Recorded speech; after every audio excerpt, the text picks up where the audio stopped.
Ever wished you could instantly change the color of any outfit in your photos? Today, we'll unlock that magic in Photoshop. First things first, we need to isolate the clothing item. I'm going to use the lasso tool for a quick and precise selection. Carefully trace around the edges of the garment, making sure to capture all the details. Once you've completed your selection, it's time to refine and navigate to the Select and Mask workspace. Within Select and Mask, the Refine Edge Brush tool is your best friend for smoothing out those tricky areas like hair or fabric folds, ensuring a clean cutout. With our garment perfectly selected, let's add a non-destructive adjustment layer by clicking the Create New Fill or Adjustment Layer icon at the bottom of the Layers panel and choosing Hue, Saturation. Now, the fun part.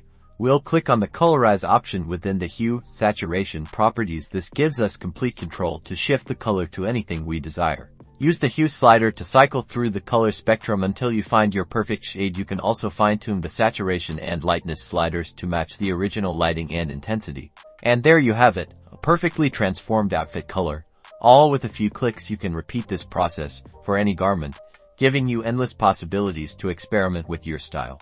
Mastering this technique opens up a world of creative options for your photos. Go ahead and give it a try.